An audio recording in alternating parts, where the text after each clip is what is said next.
Gracias, Agus, es algo que siempre me olvido. Recién estuvimos probando con Agus y fallaba un poquito o andaba con delay el tema de las filminas cuando estaban en modo presentación, así que si no les molesta, yo avanzo así lo ven con claridad y cualquier cosa, probamos después en un ratito, ¿sí? ¿Les parece? Ahí se ve, mientras voy pasando, genial. Entonces, vamos un poquito con la parte de los procesos, la tutela judicial efectiva, que significa lo que es el acceso a la justicia. Obviamente voy a omitir algunas cuestiones como muy técnicas y muy de la línea chica, así que bueno, le pido perdón a algunos, a los abogados aquí presentes, porque no es que me voy a detener mucho en la parte jurídica, sí voy a dar un pantallazo general porque bueno, un poco es la formación mía y es un poco lo que este módulo va a tratar. Lo que es importante es que ustedes puedan entender de que hubo una evolución del derecho civil y también del derecho penal desde el rol jurídico que ocupa la mujer en los códigos anteriores y en el código actual, me refiero por ejemplo al Código Civil, donde venimos de una estructura verticalista, donde la mujer era incapaz de hecho y era inhabilitada, había un sistema familiar donde de alguna manera se rotulaba a los menores, a los mayores, había una provisión de la mujer para estudiar, trabajar, ejercer el comercio. La mujer embarazada viuda era sometida a las decisiones de los declarados herederos del marido. La mujer no podía ser testigo ni declarar en procesos judiciales sin previa autorización del marido, y ni hablar de la administración de los bienes, ¿no? En los orígenes, acá yo lo que me parece muy novedoso, por eso se los dejo, hay una carta que Alberdi le envía a Vélez Sarsfield, que fue el creador del Código Civil anterior que nos regía en nuestra República Argentina. Ustedes saben que nosotros los abogados dividimos a los códigos por códigos de forma o códigos de fondo. El código de fondo, en este caso, el Civil y Comercial de la Nación anterior, creado por Vélez Sarsfield, y el actual también, habla, digamos, regula, perdón, en todo lo que es la República Argentina. Y Alberdi, ya visionario, en 1868, le enviaba estas notas a Vélez Sarsfield hablando de que la familia debe estar gobernada por la democracia. Es decir, intentaba meter una cierta igualdad a la figura de la mujer. Todos iguales quiere decir libres, el padre, la mujer, los hijos. La mujer no tendrá que ser esclava, ni la doméstica, ni la pupila de su marido. La hija no será mercancía para sus padres. El gobierno del hogar tendrá dos cabezas como un consulado de una república. Ya ustedes fíjense que se estaba intentando meter una cierta igualdad a la mujer, por supuesto que eso siguió tardando bastantes años, ¿no?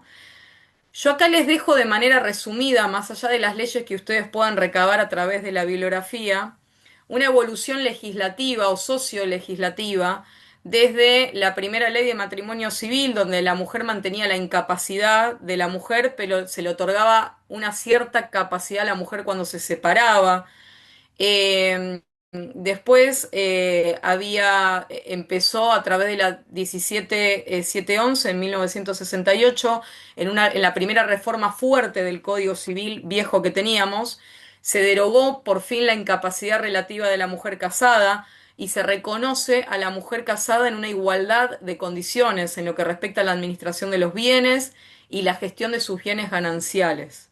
Eso evolucionó un poquito más, ahí por el 85, en lo que respecta al ejercicio de la patria potestad. Ahora esto se llama responsabilidad parental, como bien ahí saben los abogados, que en esta ley lo que establecía era que se va a ejercer de manera compartida. Se le da cierta titularidad de esta responsabilidad parental o de esta patria potestad a la mujer, ¿sí? Equiparaba eso. Y lo mismo con respecto a la elección de los nombres de los hijos y a la atribución de las responsabilidades y deberes de ambos padres. Sigo, perdón. En lo que respecta al Código Penal, tenemos el mismo Código Penal desde 1921, pero con más de 900 reformas. Reformas parciales, ¿no? Pero bueno, siempre está esto ahí en discusión y medio ahí como en agenda de que hay que tener un Código Penal nuevo. Bueno, más allá de las opiniones que se puedan hacer en la legislatura, esto es lo que tenemos. Lo cierto es que siempre existió una ausencia de tipificación de delitos familiares o de delitos derivados del derecho de familia. La realidad es que ustedes entiendan que el derecho de familia, yo siempre digo esto, ¿no? No es el derecho más difícil, porque la realidad es que considero que hay ramas del derecho mucho más complicadas. En mi entender, el derecho contencioso administrativo, no sé si acá hay algún abogado que lo ejerza, pero el derecho de familia lo que tiene es que es el más artesanal. El abogado tiene que hacer malabares de todo tipo para tratar de hacer encuadrar jurídicamente una problemática de familia. Trabajamos con conductas humanas, por eso es tan importante esto de la interdisciplina que lo vienen escuchando del curso introductorio, ¿no? De acá de la carrera.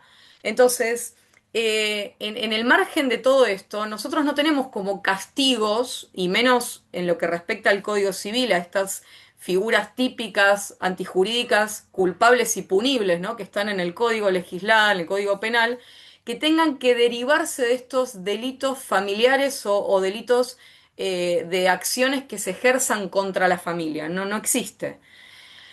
Existían figuras hace unos años, en aquel entonces, por ejemplo, el 118 del Código Penal, que hablaba del adulterio en cabeza de la mujer. La mujer infiel, si se acreditaba solamente un encuentro o una relación sexual con un hombre diferente a su esposo o conviviente, se podía condenarla por adulterio. En cambio, el hombre, ahí resaltando una diferencia entre el hombre y la mujer, tenía que acreditar lo que es la manceba, es decir, el mantenimiento de una relación paralela, ¿sí? Dentro o fuera de la casa conyugal. O sea, al hombre se le exigía como más requisitos para que comprenda el delito. A la mujer solamente con una relación sexual acreditada ya se le podía imputar del delito de adulterio. Y después algo también, tengan en cuenta que todo esto que vamos hablando es porque estamos poniendo, la materia es violencia de género, ¿no? Estamos poniendo siempre foco en la mujer, por eso mismo lo mencionamos este tipo de cuestiones. Después existía lo que estaba el avenimiento, que un poco seguramente los abogados deben entender esto, que es la excusa absolutoria a favor del hombre autor de un delito sexual que ejerce contra la mujer. Entonces, ¿qué implicaba esto? Que la conciliación, después vamos a hablar de la mediación y la conciliación, entre el imputado y la víctima, que reflejara un matrimonio o una convivencia posterior, implicaba que el hombre que atacó a dicha mujer bajo las condiciones de un delito sexual con o sin acceso carnal, quedaba absuelto, ¿sí? De culpa y cargo por esa conciliación y esa unión posterior, ¿sí? Sí, María Paula, ¿levantaste la mano? Sí, en ese era también cuando el abusador se casaba con la abusada Claro, y ahí exacto, purgaba el delito. exactamente. Ese es el caso de la abuela de una amiga que la obligaron a casarse con el violador de ella. Tremendo. Y era normal, y era para no Sí, es que estaba deshonrar esto, la ¿no? familia. Sí, Acá en Mendoza un caso así. Pero la consulta es, dentro de esta no tipificación de delitos de orden familiar, hay dos leyes que están vigentes, que es cuando no pasan cuota alimentaria sí, sí, y el impedimento de contacto, sí, cuando un progenitor no deja ver al otro. sí. Pero eso, claro, son leyes que están agregadas o no al Código Penal. Yo pues no hago penal. Están, a ver, están legisladas como un delito penal. La diferencia es que está más caratulado como o está más enfocado desde la parte de los deberes de la responsabilidad parental, y Claro, no como cuestiones que abarquen en realidad todos los integrantes de la familia, como por ejemplo la ley de violencia intrafamiliar, donde claro, los personajes implicados pueden ser cualquier personaje o cualquier persona dentro de un vínculo familiar ampliado o reducido o de origen. claro, está bien. Y la mala noticia, al menos en la práctica de lo que yo pude, digamos, experimentar, es que cuando son temas de familia la justicia penal no se mete. Yo he Igual acá, tenido en impedimentos Mendoza, de contacto durante de muchos sí, años, obviamente yo iba por el padre, por el progenitor, impedimento de contacto de muchos años, pero muchos años, más de una década, más de 10 años, y como el tema también estaba en derecho de familia ahí resolviéndose, lo que te despacha el fiscal es, claro, la realidad es que sí, ¿no? Que quede supeditado a lo que familia resuelva. y sí. te lo van pateando, te van archivando las causas, es tremendo. Pasa lo Entonces mismo eso, igual que con los de desobediencia sí, a medida de protección. Cuando no la respetan, lo mismo, mandan a la gente, no vaya a jugar de familia. sí, Y penal es es delito bastante penal. reticente con las cuestiones de familia, eso es Sí. cierto. Y acá esto que decía María Paula, que esta figura del avenimiento continúa existiendo, esta forma de conciliación entre la víctima y el imputado, y se eliminó de manera definitiva en el 2012 con el caso de Carla Figueroa, que es parecido a lo que ella contaba. Obviamente este caso tuvo un desenlace final, una mujer en La Pampa que fue abusada, atacada sexualmente de manera reiterada por su esposo, se separa, lo denuncia y se concilian, lo perdona, vuelve a convivir y él la mata. A partir de ahí, en el 2012, que creo que en el 2012, si mal no recuerdo, fue también la figura de Wanda Tadei. El 2012 se ve que fue un año bastante complicado. Eh, entonces, seguimos un poquito con el Código Penal hoy. La acción típica, antijurídica y culpable que pone de alguna manera por excelencia el foco en la mujer o el que se autoperciba como tal, es lo que reglamenta la 26791, la figura de femicidio. ¿Sí? Pero acá yo les dejo las características que tiene que tener esta figura de femicidio, que no todos la conocen.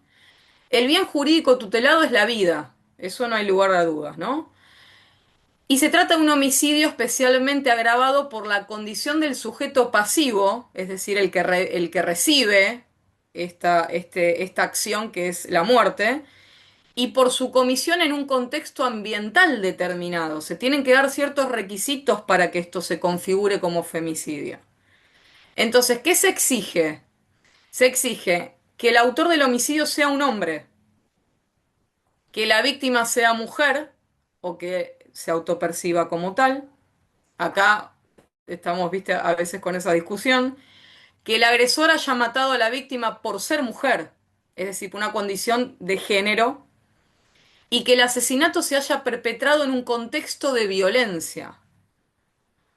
La persona que sale con el auto y cruzó un semáforo en rojo y justo pasó una mujer que no la conozco, no tuve eso no es un femicidio, es un homicidio, ¿sí? Pero es importante que esto lo sepan. Bueno, en relación a esto, el artículo 80 es el que habla del que matare a otro, ¿no? Cuando hablamos de conductas, perdón, típicas, jurídicas, punibles y culpables, tiene que ver con esto. El que robare, el que matare al otro, ¿sí? Son acciones que tienen que representar la persona para que eso pueda llegar como una imputación. Por eso se llaman típicas. Tienen que estar tipificadas en ese código.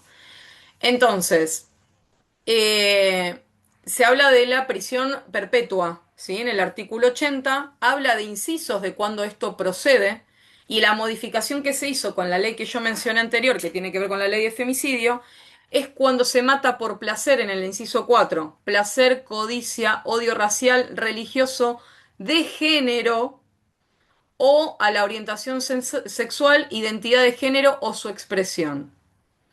Artículo, inciso 11.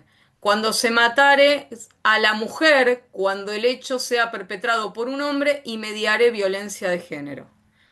Y al final de todo, yo se los voy resumiendo, porque esto le va a quedar obviamente en el aula, pero se los voy resumiendo para no leerles todo. Habla al final de todo de las causas o circunstancias extraordinarias de atenuación. ¿Qué significa cuando el juez puede atenuar la pena por cuestiones que pueden venir como emoción violenta, alguna cuestión de alteración de salud mental, etcétera, etcétera? Pero sin embargo, te aclara el Código Penal de que eso no va a poder ser aplicable, esa atenuación, a quien anteriormente hubiera realizado actos de violencia con esa mujer víctima. Entonces, esto, si ustedes recuerdan un poquito, está el caso Farré, que es el caso, creo que fue en el 2010, no, el 2015, fue cuando modificó el Código Civil y Comercial de la Nación. Es un caso muy, muy, muy tremendo que lo van a estudiar más adelante también con la línea chica, lo van a estudiar ahí muy en profundidad en la maestría. Y ahí alegaba la defensa del hombre que había matado a la mujer como de 60 puñaladas, un ataque brutal, cuando se reencontraron en un country para discutir el tema de los bienes, porque se estaban divorciando, y él la mata, y el abogado defensora, creo que era Tenca, conocido mediático, había alegado la emoción violenta. Pero el juez se Él agarra a era esto de y dice, Mendoza, el sí, victimario mendocino, sí, de una pero esto bodega, ocurrió acá igual, ¿eh? Porque en ellos un tenían la country, casa sí, sí, acá, sí, sí. Lo sí, grave sí. de este caso fue de que existían medidas de protección, pero en una audiencia se levantan las medidas de protección, la jueza la levanta, eso después ya no volvió nunca más a ocurrir, las medidas no se levantan, ahora vamos a hablar de las medidas. Ahí se encuentran en el country con los abogados para discutir el tema de los bienes y él la mata, ¿sí? Bien, las atenuaciones no aplican acá. Entonces, acá lo que es importante que ustedes sepan es que hay delitos asociados a los hechos de violencia familiar. ¿Y por qué aclaro esto? Porque la violencia familiar no es delito. La violencia familiar no es delito, es violencia. Lo entiende un juez civil. Uno va, hace la denuncia por violencia, el juez recibe, toma medidas de protección para la víctima, es justicia civil. Un seguimiento, una exclusión del hogar, una perimetral. El juez civil no puede hacer más. Por ahora no puede hacer más que darte medidas de protección que tienen ciertas características que ahora vamos a ver. Lo que sí puede ocurrir es que en el mismo hecho de violencia salgan y se desprendan delitos penales. Por ejemplo, si la mujer va y denuncia y dice que el marido la amenazó y le pegó, pero que en la amenaza le dijo que la próxima vez que lo vea con el compañero de trabajo, la va a pasar a buscar por el trabajo, la va a llevar en el descampado que está a 3 cuadras y la va a matar. Eso es una amenaza coactiva, eso es un delito penal.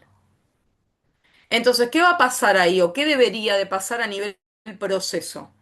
Se arman dos expedientes separados, uno civil, que son las medidas de protección, que van por una vía, y otro penal, que buscan esta conducta típica antijurídica culpable, buscan la condena por ese delito. Quédense con esto, ahora avanzamos un poquito más. Yo acá Como que les dejo a... el Código Sí, Civil protege a la víctima, o sea, la ley civil a la víctima y la parte penal contra el victimario. claro, la parte penal lo que hace es acusar, es un Ah, sistema acusatorio en principio, ¿no? Ahora se están abriendo nuevas ramas de lo que es la justicia restaurativa y demás, pero ahora vamos a ver un poquito eso. bien, Entonces acá tenemos los delitos asociados a los hechos de violencia, que son algunos: abuso sexual, privación de la libertad, homicidio agravado tentativa, impedimento de contacto de los hijos menores, incumplimiento de los deberes, que es lo que hablábamos recién con la compañera, lesiones, es decir, capaz que pegó, pero digamos hay lesiones que perduraron, va a depender si son leves, graves o gravísimas. Y después hay contravenciones en la Ciudad Autónoma de Buenos Aires. Tengan en cuenta que esto va a depender siempre en cada provincia donde ustedes estén situados también, la parte de procedimiento. Y en la Ciudad Autónoma de Buenos Aires ustedes van a encontrar con contravenciones, maltratar, intimidar, hostigar, que lo que tiene es que la competencia son juzgados en lo penal, pero contravencional y de faltas. Nada, es medio técnico esto. Lo que ustedes tienen que entender es que la violencia familiar en sí no es delito, no es un delito penal. Entonces, avanzando un poco con esta lógica, el procedimiento, de manera resumida, ¿cómo sería? Denuncia por violencia, arrancamos por el medio. Si no hay delito, va la justicia civil, la flecha para abajo. La justicia civil, perdón, como decía la compañera, que te da medidas de protección, medidas cautelares, medidas autosatisfactivas. Es decir, como bien decía ella, lo que busca es hacer cesar la violencia. Ante la duda, el juez te resuelve las medidas, te protege, te lo excluye del hogar, te pone un botón antipánico, todas las medidas, tenés que ir a terapia, pum, hago cesar, separo a las partes para que evitar un mal peor. Eso es lo que hace lo emergente de las medidas cautelares. Ahora, denuncia por violencia. Si hay delito penal, nos vamos para la izquierda, interviene la justicia penal, interviene la civil también. Y la penal lo que va a hacer es poder dictar medidas de protección, pero va a haber una acusación, un procedimiento, una imputación y una posible absolución o condena. Es decir, que transitan por vías procesales diferentes y de manera paralela, porque cada proceso busca un objetivo diferente. Y ustedes me van a preguntar, ¿y por qué por qué la violencia no es delito? Y en realidad no es caprichoso esto. El legislador se le ocurrió que no sea delito porque ustedes escucharon este principio de todo el mundo es inocente hasta que se demuestre lo contrario. Bueno, tiene que ver con eso. Hay un principio procesal de inocencia. Entonces, si yo tengo que probar que mi marido es violento conmigo, lo tengo que probar. Y generalmente la violencia, chicos, ocurre dentro de las cuatro paredes quizás de un baño. No tengo ni testigos, ni WhatsApp, ni video, ni nada. Entonces, ¿cómo yo me podrían a mí exigir probar algo que no lo puedo probar? Entonces hay una presunción del lado de la víctima. Por eso el juez solamente escucha una campana y te dicta medidas.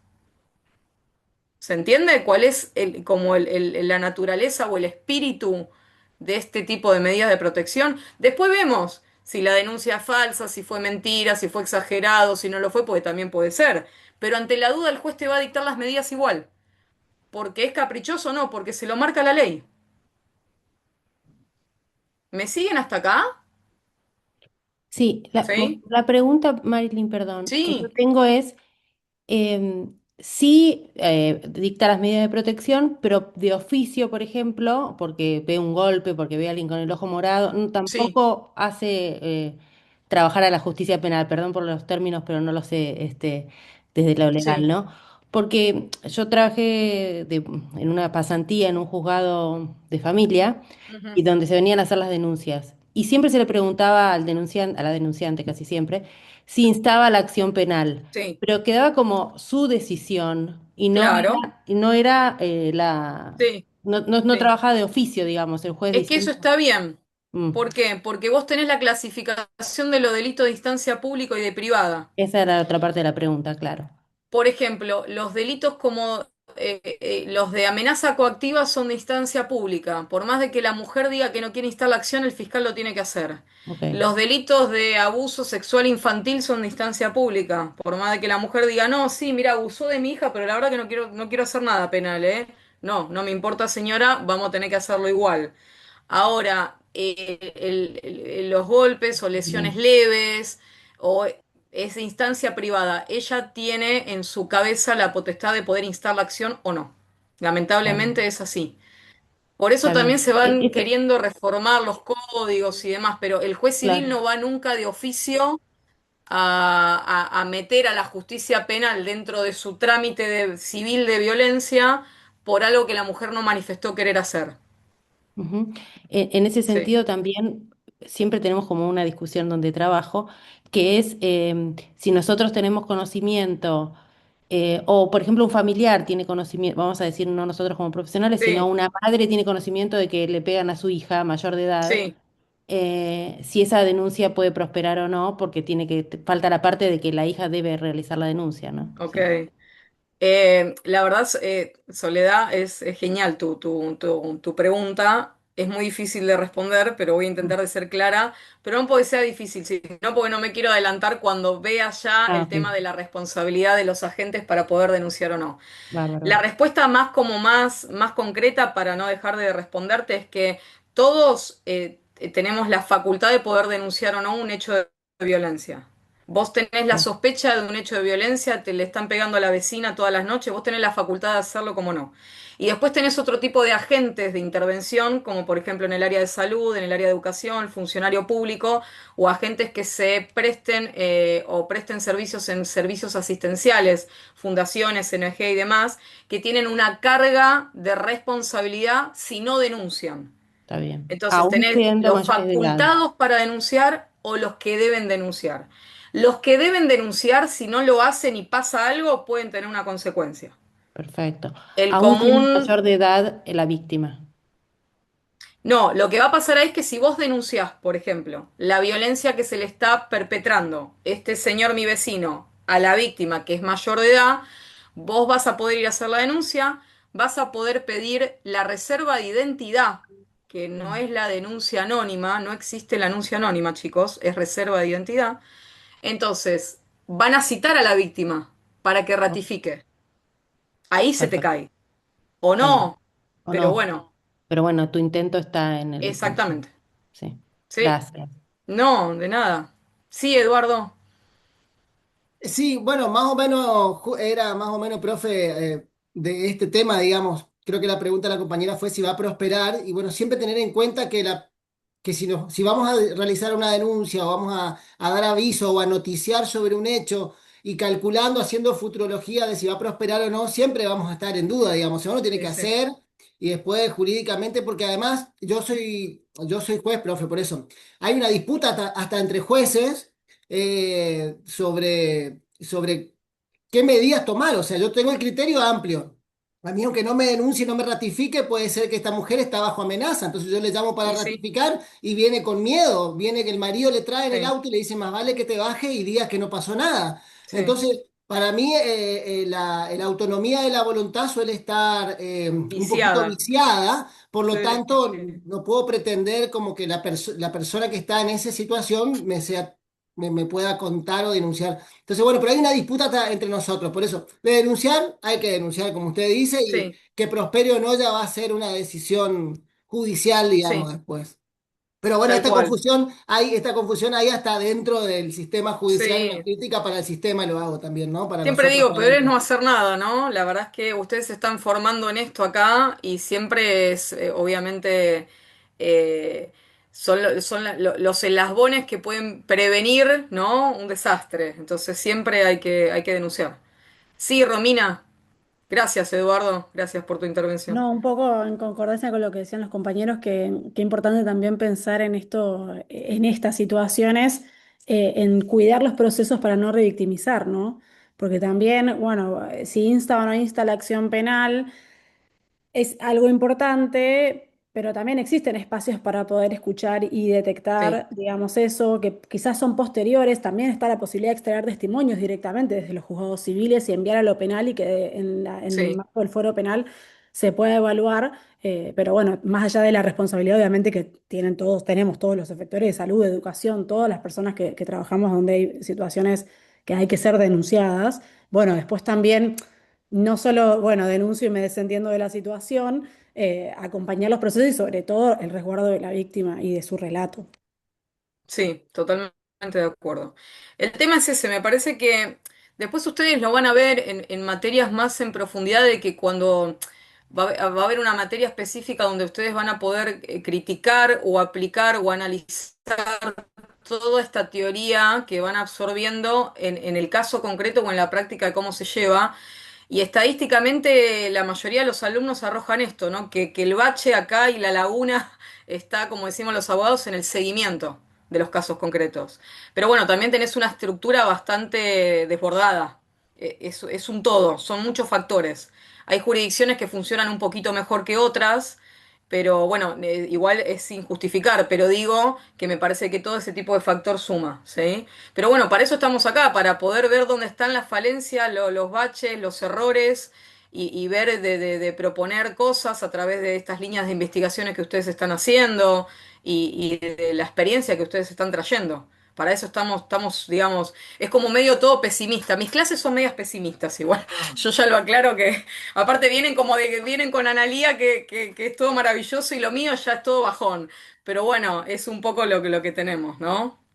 Bien. profe, Sí, un comentario quería hacer, porque yo trabajo en el Instituto de Seguridad Pública, que es el sí, formador de la policía, y hacemos mucho hincapié, sobre todo que yo estoy en la cátedra de sí, familia, en sí. que tienen que tomar las denuncias, porque ellos Ujú, dicen, y me consta porque también trabajo como abogada particular y he escuchado que dicen, ¿está segura que lo quiere denunciar? Mire que él es el claro, que trabaja, él es el que aporta el sueldo en la casa, claro. Sí, porque en realidad si no tienen perspectiva de género y no están formados, sí, inmediatamente hacen alianza con ese otro hombre, esas sí. alianzas tácitas, y la Ujú, mujer se va sin denunciar sí, porque no quieren trabajar en muchos casos o muchas veces, o porque pasa esto de estas alianzas tácitas entre Ahora, los María Paula, en unas delitos. filminas vamos a ver lo que es el tema de la ruta crítica,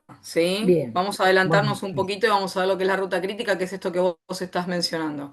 Sí, Bien. Daniela, vamos con lo que tengas para decir y avanzamos un poquito, así no se nos va la hora. Sí, no, es que es un poco vidrioso eso, el tema de la instancia privada, porque cuando hace la calificación de los delitos, te habla de uno de los delitos son las lesiones dolosas o Sí, culposas, pero a su vez te establece la excepción en caso de que sea de interés público, y la sí, violencia de género es de interés público. Entonces, sí. ¿hasta qué punto se requiere una denuncia para comenzar la investigación? Y bueno, ahí también hay una brecha que bueno, es como contradictoria. Eso por ahí quedó un Por eso poco digo que es medio. como que a nivel incumbencias, la parte penal es reticente a la hora de meterse cuando hay cuestiones familiares. Porque trabaja con otra cabeza, trabaja con otro proceso, otra inmediatez, los agentes que intervienen ahí, viste, son distintos, es la realidad. Entonces todo te lo patean para el otro foro y ahí es donde se pierden cuestiones y donde quizás después uno lamenta cuestiones un poquito más, viste, tardías. Es así, pero es cierto lo que decís, sí. Bien, acá las características de la denuncia, que más o menos ya todos a esta altura la saben, que tiene que ver con el objeto que es la protección, es gratuita, no se necesita abogado para denunciar, es un proceso sumarísimo, los clasificamos nosotros, se puede pedir la reserva de identidad, recuerden que no existe el término denuncia anónima, sino reserva de identidad. Eh, Puede ir con un representante legal o no, o un traductor en el caso de que tengamos que o manejemos otro idioma, verbal, escrita, puede ser también digital, inaudita aparte, tiene que ver, viene del latín, pero lo que significa en el derecho es que no interesa lo que el otro diga, sino que el juez va a dictar las medidas igual sin correr traslados, se le decimos nosotros, es decir, sin notificar al agresor para que se defienda ni nada, lo vamos a notificar, el agresor podría apelar las medidas, pero en la práctica la verdad que por más que las apele a la Cámara de Apelaciones, las medidas siempre siguen vigentes igual. Generalmente las medidas se dan por un tiempo determinado. Ahora en la justicia nacional se están dando que los jueces están dictando medidas como por tiempo indeterminado hasta que la situación familiar cambie. Pero bueno, no son todos los jueces. En principio la naturaleza jurídica de la medida es que sean por un tiempo determinado. ¿Por qué? Porque justamente se dictan de manera emergente y sin escuchar la versión del otro. Es por las dudas, yo te dicto la medida y te protejo, ¿sí? ¿Qué pasa con la mediación? La mediación está prohibida en el marco de la violencia intrafamiliar. Acá ustedes tienen varios artículos y cuestiones que yo voy extrayendo de las leyes para que ustedes lo tengan de manera resumida. Por ejemplo, la 26485, que es la ley de violencia de género para prevenir, sancionar y erradicar, que es lo que ustedes vieron en el módulo anterior, garantiza modelos de abordajes tendientes a empoderar a las mujeres que padecen violencia y que respeten la naturaleza social, política y la cultura, no admitiendo modelos que contemplen las formas de mediación o negociación. ¿Sí? Otra frase es que quedan prohibidas las audiencias de mediación y conciliación, bueno, etcétera. ¿Por qué? El fundamento es que hay desigualdad entre las partes y la mediación se tendría que dar entre igualdad de los pares, ¿no? Sin embargo, empezaron a haber teorías ahí, pum, pum, mechándose, logrando de alguna manera o queriendo fundamentar la aplicación de lo que es la justicia restaurativa, que a grandes rasgos y muy resumido no busca una condena, sino que busca que tanto la víctima como el agresor, es decir, todas las partes involucradas de un conflicto, aporten algo de alguna manera para que se restaure o se vuelva al estado anterior resarciendo lo que se hizo y no que simplemente se lo condene por ese accionar. ¿Qué significa esto? Que esto implica una especie de negociación o conciliación en el marco de violencia o en el marco de una problemática. Los argumentos a favor de esta biblioteca, como decimos los abogados que siempre hay dos bibliotecas, tienen que ver con la teoría de la comunicación humana. ¿Qué significa esto a grandes rasgos? El intercambio comunicacional de la persona que tiene con la otra persona siempre, digamos, uno se comunica con lenguaje verbal, no verbal, ¿no? Los gestos, el silencio, etcétera, eso ya lo saben. Y existe una especie de comunicación simétrica y una complementaria. La simétrica quiere decir que están por igual, Si él me grita, yo le grito. Si él me pega, yo le pego. El complementario es el más peligroso, por eso le pongo la cruz roja, que si él me grita, yo me callo. Si él me pega, yo agacho la cabeza. Entonces, ¿qué dice? Que mediación, de hecho, en el marco de una violencia, solo se podría dar primero con un mediador o consejero capacitado que tenga la, digamos, esta idoneidad en la temática, y se tiene que dar cuando hay de alguna manera una mera simetría. No todas las personas que denuncian, digamos, tienen una cuestión de sumisión. Eso también sabemos que hay perfiles también capaz más equiparados, por decirlo de alguna manera, o violencia cruzada que también la hay, etcétera. Y también se puede, digamos, lo que se trata también de apuntar acá es que a veces ese mismo vínculo familiar, de ese mismo vínculo familiar, perdón, derivan diferentes efectos de conflicto. El plan de parentalidad, los bienes del divorcio, la cuota alimentaria, la atribución de la vivienda, la compensación económica, son todos efectos de la convivencia o del divorcio. Entonces, lo que te dice acá los argumentos a favor es que vos inexorablemente vas a necesitar intentar mediar en algo. No, bueno, pero hay violencia. No, está bien. Entonces, ¿qué hacemos? Lo que te brindan como resultado es que no se concilie el hecho de violencia, porque eso es inconciliable, sino todo lo que venga colateralmente de esa dinámica de ese grupo familiar. ¿Me explico? Eso lo que permite es a veces una descongestión, hasta a veces procesal. Bueno, acá los compañeros, los colegas lo sabrán, que a veces tenés la misma persona con 7 expedientes en trámite distintos. Entonces, acá lo que se está tratando de hacer es no nos cerremos a esta idea de poder ver qué es lo que sí se puede avanzar en una especie de acuerdo o conciliación o apuntar por ese lado sin tenerle tanto miedo a esa palabra, y siempre y cuando obviamente uno pueda ver el diagnóstico real del otro lado. Primero con un mediador que esté capacitado, como ya dijimos en la materia, y segundo cuando se den las personas, digamos, más simétricas, ¿no? Obviamente tampoco vamos a poner a cualquier persona a conciliar con cualquier otra, ¿sí? Esto es lo que les dije un poquito el tema de la justicia restaurativa, que lo que prioriza es reparar el daño, el reconocimiento de esa responsabilidad, las necesidades de la víctima. Esto también saben que surge a raíz de un estudio de que en realidad, y yo les digo esto, seguramente lo escuchen a Jorge, al director de las carreras, y si no ya no lo mencionó, yo conjuntamente con él, él siguió como director de los grupos, pero yo coordiné con él muchos años, más de 10 años, un grupo de agresores de violencia masculina. Todo obviamente ad honorem, ¿no? De manera presencial, después virtual, después presencial de vuelta. También ese programa pasó como dispositivo a penales de personas en situación de encierro, o sea, al penal de Olmos y a otros penales. Eh, y la realidad es que esto también surge con que las medidas estas de protección aplicadas al agresor, o medidas de impedimento, o medidas de desacato cuando el agresor las incumple y demás, cuando el agresor no es sostenido o contenido dentro de un ámbito de cuidado o de control, devolves a la sociedad una persona más agresiva. ¿Qué quiero decir con esto? Y quiero que se me entienda bien. Nosotros no controlábamos de alguna manera o no llevábamos adelante este tipo de dispositivo psicosocioeducativo porque estábamos a favor de los agresores, sino porque veíamos, digamos, el impacto amplio era proteger justamente a esa familia o a familias futuras.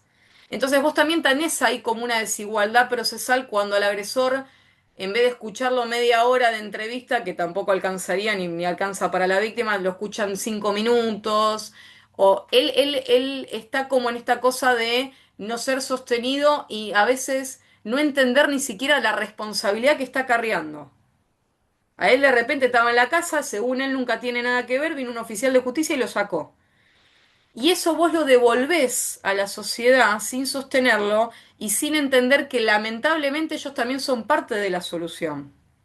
Entonces, lo que hace esta justicia restaurativa, no digo que esté bien o mal, eso lo van a analizar ustedes cada uno como profesionales de la materia, a ver si es aplicable, si no, en qué casos sí, en qué casos no.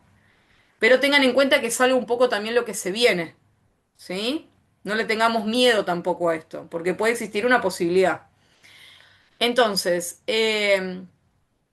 se debe garantizar el consentimiento voluntario de la víctima para que este tipo de procesos pueda avanzar, la ausencia de revictimización, que es lo que explicaba María Paula, la evaluación del riesgo, la intervención de equipos especializados e interdisciplinarios y obviamente la protección integral de todos los derechos. No es para cualquier caso, ¿sí?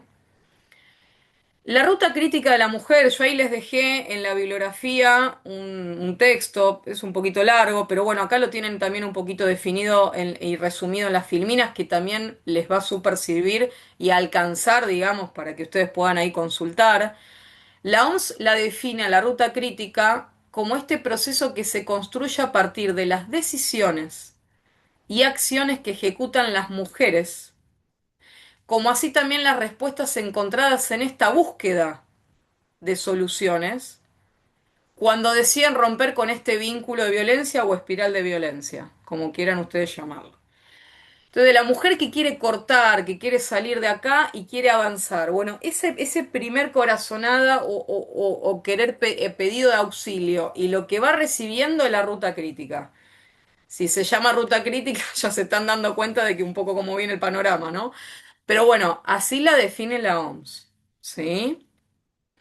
Entonces, digamos, es un comportamiento de búsqueda de ayuda, se traza diferente, es como paso a paso, es un día a la vez, un paso a la vez. Hay factores de riesgo, hay falencias, si hay fallas, tiene que ver con lo institucional, con la salud, cuando se va a atender y como que no le dan bolilla mucho capaz que la guardia, ¿no? Con el red de contención, de amistades, red afectiva, etcétera. Ahora yo se los pongo de manera clasificada, porque esto es esto, no es como un laberinto, es un proceso interactivo, no es lineal, está conformado por factores que se llaman impulsorios o inhibitorios e impactan en las acciones que decide la mujer. Hay mujeres que tienen más inhibiciones que factores que la impulsen, entonces se quedan en la mitad o retroceden 10 pasos. ¿Vieron esto que, uy, volvió, ¿no? Bueno, tiene que ver también un poquito con esto. Acá les dejo un poquito de manera resumida, les voy a leer algunos porque sé que se ve muy chiquita la letra, perdón. Factores impulsores o inhibidores se subdividen en internos y externos a la vez. Los impulsores lo dice la palabra, es todo aquello que impulsa.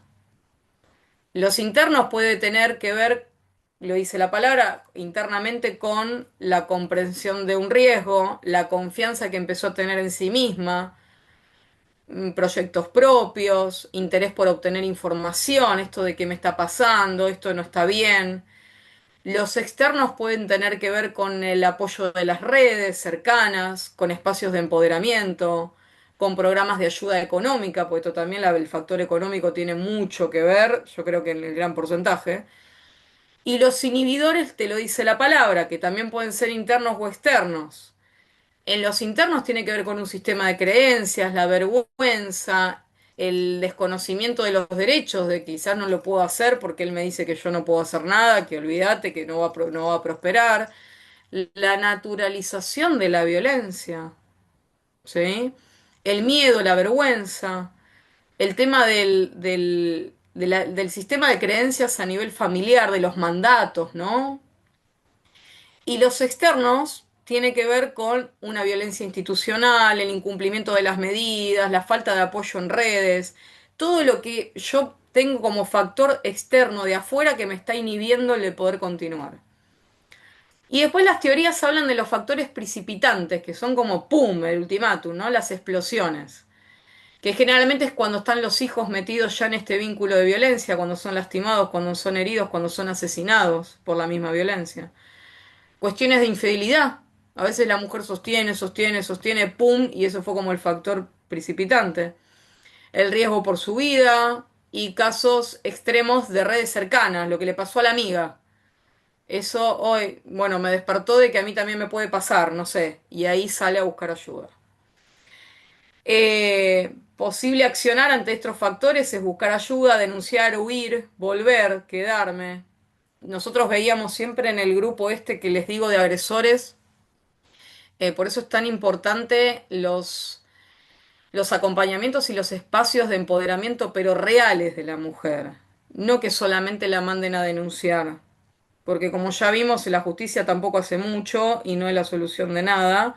De hecho, cuando la justicia de familia llega a una familia ya es tarde, ¿no? Siempre digo lo mismo, por eso estamos acá en estas carreras que son para prevenir y abordar las violencias. Entonces, bueno, que la empoderen de verdad, ¿no? Que la sostengan de verdad a la mujer, que le demuestren lo valiosa que ella puede ser. Porque si uno la manda a denunciar y son, la verdad que a veces son mujeres que denuncian, siempre me acuerdo un caso que contaba Jorge en la OBD de una mujer que en el periodo de 1 año y medio denunció a 8 hombres diferentes. Entonces, digamos, y cuando se le otorgaba la medida, el juez la interpelaba y la intimaba a presentar la terapia y ella no había ido. Entonces, digamos, por algo el juez en las medidas no solamente lo manda a terapia a él, ni lo manda a estos grupos al hombre, ¿no? Agresor, sino a ella también, pero porque tiene que ser parte del proceso de curación y de sanación. Entonces, estos grupos, nosotros en los grupos, esto es lo que le iba a decir, Obvio. veíamos esto de que ¿Puedo la comentar realidad, algo? sí, sí, perdón, No, Ana. me hacía ruido recién cuando vos decías esto, que muy bien, ¿no? De empoderar primero a la mujer, pero como que lo hilé de nuevo con lo que traía Soledad antes, ¿no? El dilema que a veces tenemos si denunciar o no denunciar, que viene tan asociado a esto que vos estás diciendo ahora, ¿no? Entonces ahí como que se une Sí, estos dos dilemas. Bueno, denuncio, sí, ¿no? Y queda ahí como suelta esta, sí, ¿no? La denuncia y como que me parece que ahí es donde, no sé, tenemos que hacer foco y trabajar y ver de qué manera se puede sostener, lo más importante, más que la denuncia, quizás que tengamos que hacer, ¿no? Fuerza, es ver cómo acompañar a estas mujeres, de qué manera se puede sí, institucionalizar, acompañar a las mujeres, sí, ¿no? De que después puede venir o no la denuncia o acompañado de la denuncia, pero la fuerza tiene que estar, ¿no? sí, En que ellas puedan sí. estar como contenidas, acompañadas con esto, ¿no? Me parece que va más por ahí. Coincido y desde mi punto de vista tengo una buena y una mala noticia para darte. La buena noticia es que, a ver, tiene que ver con lo mismo. Se trabaja con conductas humanas. Esto es muy difícil. Vuelvo a lo del derecho de familia, que no es el más complicado, pero a veces sí. La realidad es que tenés personas que pueden, esto, ¿no? Esta ruta crítica. Se puede sentir acompañada, puede avanzar hasta que después la agarró la mamá y le dijo, pero pobrecito es bueno, pobrecito está enfermo, por eso te pega, quédate con él. O a quién vas a conseguir a esta altura de tu vida. Y ahí, bueno, retrocede 10 pasos. La realidad es que en mi experiencia personal como abogada, antes yo he denunciado varias veces por violencia que yo percibí de una tercera persona, en este caso fueron de unas clientas mías, en periodos distintos de mi vida en el ejercicio de la profesión. Primero traté de abordar a esa persona y en algunos casos me resultó eso primero. ¿No? Que ellas no sientan esa invasión de que alguien, uy, denunció por mí, sino que, pero bueno, a veces tenés casos extremos que no te queda otra, digamos. Entonces, esto de que se trabaje con conductas humanas, bueno, no sé, lo sabrá algún terapeuta mejor que yo, porque yo obviamente no lo soy. Pero sepan esto, de que a la mujer se la debe empoderar de verdad, porque nosotros veíamos en los grupos de agresores cuando ellos arrancaban terapia, pues nosotros los obligábamos a hacer terapia para que estén en el grupo, si no, no podían estar en el grupo, y si no venían al grupo, el juez les extendía la medida, porque uno de los requisitos era que vengan al grupo. Entonces, con eso jugábamos. Entonces, en el buen sentido de la palabra, ¿no? Jugábamos. Entonces, ellos nos mostraban cómo ellas los volvían a buscar a ellos, a pesar de haberlos denunciado y demás. Y ellos ya de alguna manera, muchos de ellos habían entendido que por ahí no era y no volvían. Y no es un dato menor lo que les estoy diciendo, porque esto tiene que ver con lo mismo que decía Ana. Son conductas aprendidas, chicos. La violencia familiar no es una enfermedad. Yo no le doy una pastillita y curo a alguien para no pegar o curo a alguien para no ser golpeado. Son conductas aprendidas. Lo que sí puede pasar, obviamente, que si tengo una patología psiquiátrica o psicológica, empeora el cuadro de violencia que yo traigo. Pero son creencias aprendidas, son mapas mentales aprendidos. Entonces ella no vuelve porque le gusta que le peguen, eso ya lo sabemos, ¿no? A esta altura.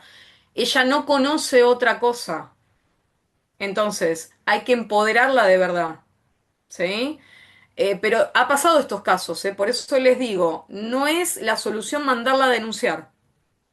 Sí es la solución cuando tenemos un caso como estos que planteamos, esta emergencia, esta cosa de, mira, yo ante la duda denuncio y está perfecto, para eso está la ley, hay que utilizarla como herramienta para esto. Ahora, el camino es más largo que ese, ¿sí? La idea es que, bueno, estamos acá entre todos para poder aprender cómo hacerlo, pero hay que crear espacios de empoderamiento reales, reales.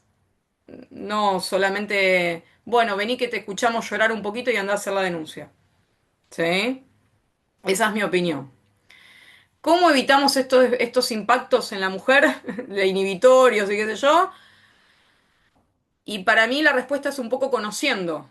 Conociendo el camino, conociendo dónde puede estar la falla, que la mujer vaya a denunciar, no le quieran tomar la denuncia. Bueno, vení, vamos acá, vamos allá, asesórate acá. Créanme que sigue siendo difícil el camino, pero no es lo mismo cuando vos conocés los derechos que cuando no los conocés. Créanme que no es lo mismo, ¿sí? Para una parte, para la otra, digo, entonces esto también es importante, que esa persona pueda tener esa contención, ese asesoramiento. Seguimos un poquito con esto que tiene que ver con el acceso a la justicia cuando ponemos el foco en la mujer. Hablamos de la tutela judicial efectiva. Nosotros decimos el acceso a la justicia, la tutela judicial efectiva, para le decimos los abogados. ¿Qué significa? Es cualquier herramienta procesal que uno pueda utilizar, los operadores jurídicos, es decir, desde abogados hasta los jueces, hasta los secretarios, hasta todos los agentes que están conformando esta estructura judicial, para que de una manera pueda permitir paliar la desventaja o vulnerabilidad de una determinada persona o ciudadano. Entonces, esto trasladándolo en el foco de mujer, existen algunas cuestiones que tiene que ver, por ejemplo, uno de los fallos que yo ahí acompaño tiene que ver con la figura de la compensación económica. A grandes rasgos, ¿qué es la compensación económica, Marilyn? Es una figura que salió en el 2015, a esta parte, en el Código Civil, que es un efecto derivado del divorcio o de la unión convivencial y significa que uno de las dos personas, uno de los cónyuges o uno de los dos convivientes merece una compensación económica a raíz de un desequilibrio manifiesto económico que hayan tenido. Es la típica que se casan, ella dejó de trabajar para cuidar a los hijos y sostener el hogar, él siguió trabajando y creciendo, creciendo, creciendo, por motus propio, digamos, de los dos, ¿no? Por voluntad de los dos, por el proyecto de vida en común, pero, ¡pum!, se separan y esa separación produce un desequilibrio manifiesto objetivo en ella. Porque de repente yo había dejado de laburar, dejé mi carrera, está todo bien, apostamos a este tipo de vida y está buenísimo, pero ahora yo estoy en desventaja. ¿Sí? Eso es la compensación económica. Eso da lugar a que yo pueda ser compensada, no es indemnizada, es compensada económicamente por un monto de plata, por, no sé, algún bien que me quieran ceder o lo que sea, por un plazo determinado. Eso se va viendo y depende del caso concreto. ¿A qué voy con todo esto? ¿Por qué les explico todo esto? Porque acá se aplicó esta tutela judicial efectiva en este aspecto, en la flexibilización de los plazos. En este fallo, el juez consideró la mujer había pedido esta compensación pasado los 6 meses de la separación y a los 6 meses caduca este pedido. Cuando plantearon la caducidad es cuando los abogados nos agarramos la cabeza porque algo está caduco y nos queremos morir. Cuando planteó igual, la mujer planteó su contexto y su condición de violencia de género que había vivido y que lo había podido probar, además. y el juez le extendió la posibilidad del plazo y permitió y admitió la petición. Esa es una forma de otorgar una tutela judicial efectiva en esta situación porque ella se encontraba en desventaja por su condición de mujer y por lo que había pasado. Obviamente todo esto se había probado en la causa, ¿no? Estamos diciendo que no es como una medida de protección que ante la duda el juez te la da. Acá hubo prueba, pero eso sería uno de los ejemplos, ¿sí? Y después tenemos perdón, diligencia reforzada. No sé si se acuerdan de Olga Díaz. Esto creo que fue en el 2017, si mal no recuerdo. Perdón, a veces soy muy mala con el tema de los años. Me clavó un cuchillo y tuve que volver a aprender a hablar y a caminar. Olga Díaz había hecho la denuncia en la OBD. Ella manifiesta que la Oficina de Violencia Doméstica de la Corte Suprema de Justicia de la Nación fue el único organismo que la atendieron bien. Se fue con las medidas. Las medidas no eran suficientes porque él las vulneraba. Ella volvía a denunciar. La OBD volvía a radicar la denuncia en el juzgado de origen. El juez estaba ahí dando vueltas, que sí, que no. La cuestión es que eh, él le clava un cuchillo de manera brutal y ella estuvo con una recuperación muy, muy complicada. Y hubo una ausencia, ella alega una ausencia del aparato y de la estructura judicial que tenía en su poder su causa, su expediente y demás, y que de alguna manera no había tomado esta diligencia reforzada que los estados suscriben cuando suscriben los convenios internacionales, que ustedes vieron en el módulo anterior con Cecilia Garau. Entonces esto llegó a la ONU, a la CEDAW, y la ONU lo que hizo fue responsabilizar al Estado argentino para que le pague una suma considerable como indemnización y resarcimiento por no tener esta debida diligencia del estado procesal de su causa. No pasa siempre en todos los casos, pero tiene que ver con esto, ¿no? Es que el objetivo es que el Estado debe desplegar sobre su territorio y su jurisdicción todas las herramientas posibles que tenga, porque suscribiste un convenio internacional para que este tipo de cosas no pasen. ¿Sí?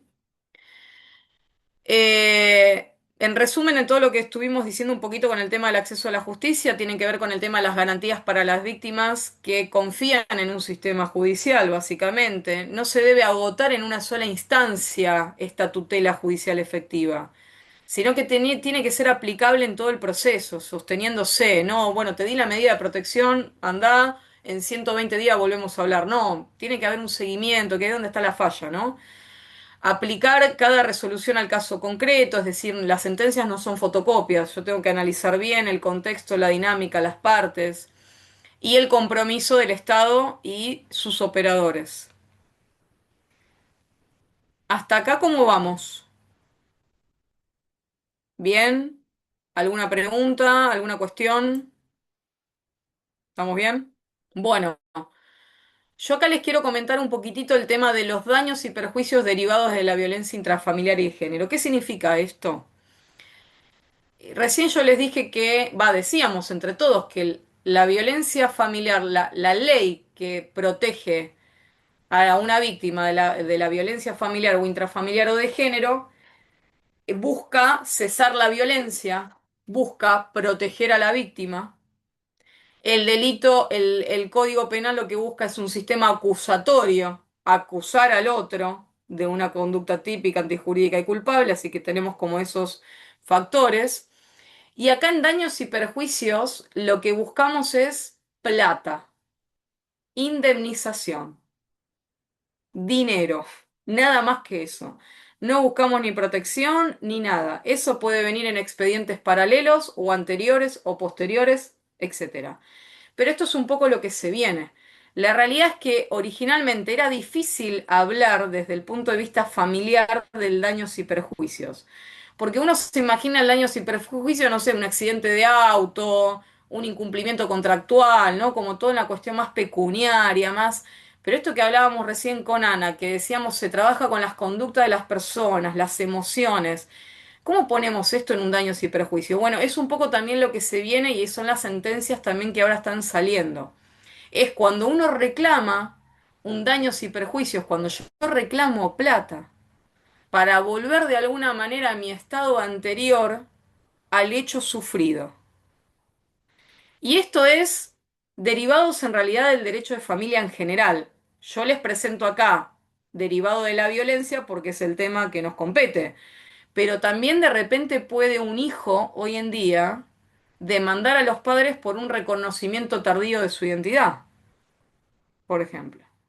Entonces la verdad que lo demando a mi papá porque él me tendría que haber reconocido y yo no me reconoció, reconoció a otros hijos y de repente, no sé, yo me perdí de una herencia o me perdí de ciertas oportunidades, ¿sí? Entonces, son daños derivados de la familia. Pero acá puntualmente vamos a hablar de violencia, ¿sí? ¿Por qué reclamo? ¿Cómo reclamo? ¿Qué busco? Ya sabemos que buscamos plata. Acá hay vencedores y vencidos. En el derecho de familia, yo siempre les aclaraba a mis clientes, mirá que acá vos no vas a ganar o perder. En el derecho de familia es muy difícil hablar de eso. El derecho de familia siempre uno tiene que ceder, ¿sí? Entonces, siempre se cede, más cuando hay vínculos de hijos, ¿no? Entonces, de repente yo me puedo divorciar, se disuelve el vínculo legal que me sostiene con el otro, pero digamos, vamos a vivir para toda la vida siendo padre de nuestros hijos.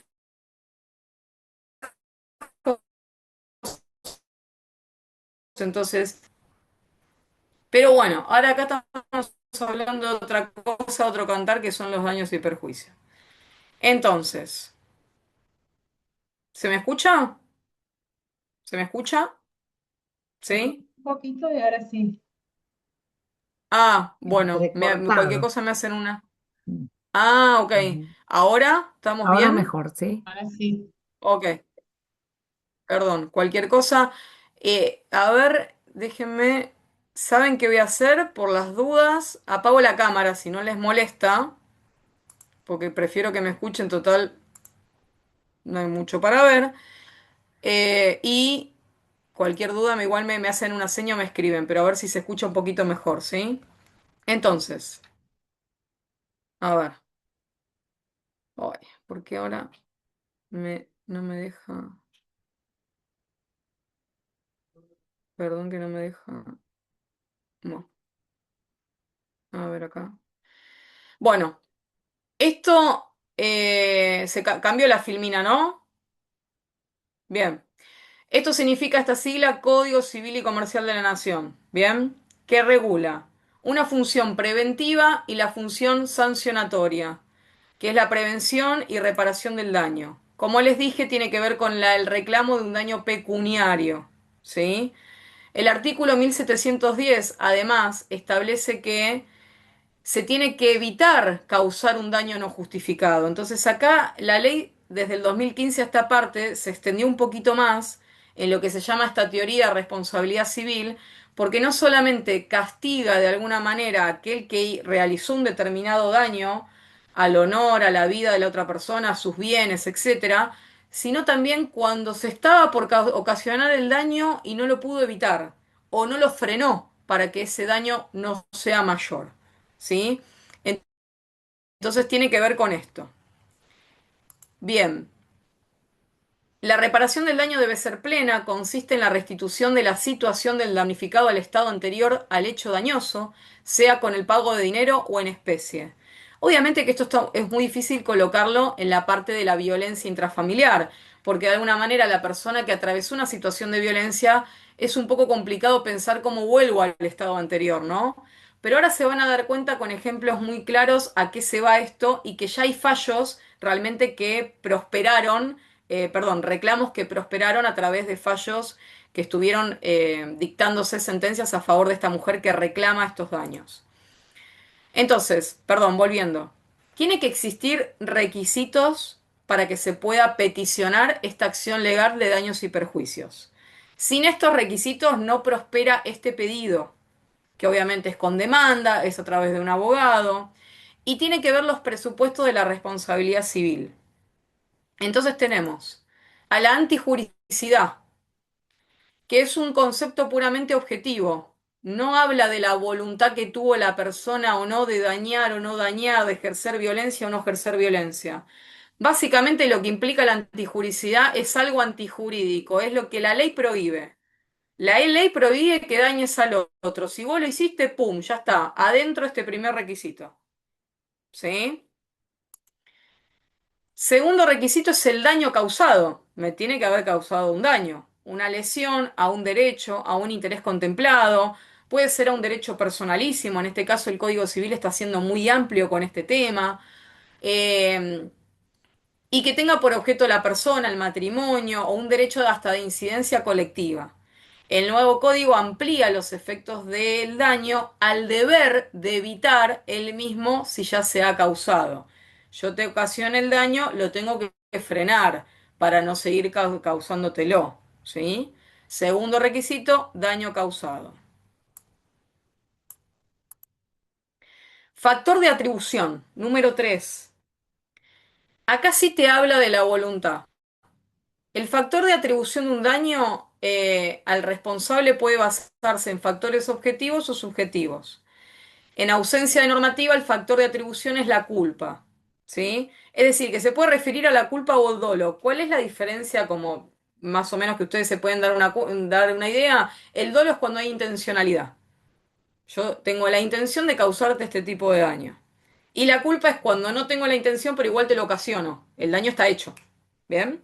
Entonces, ante la ausencia de este poder probar o de la normativa, se habla de la culpa.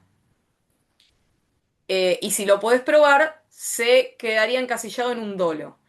En el caso de la violencia familiar o de género, no es exigible este factor, este punto número 3 de que vos lo puedas probar. Al juez no le va a interesar y el reclamo va a poder prosperar igual.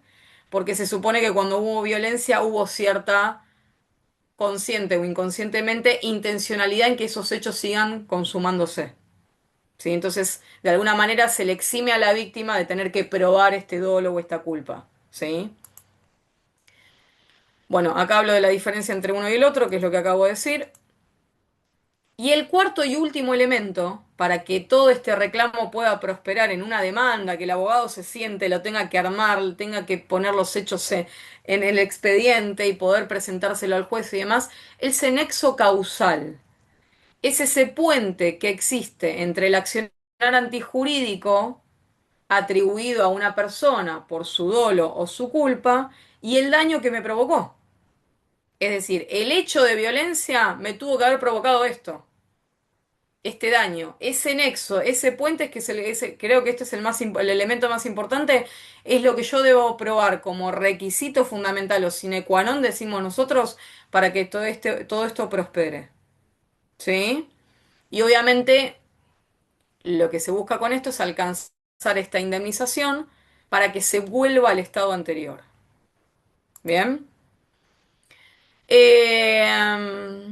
Bueno, se debe acreditar esta conducta, esto es un poco ya lo que dije.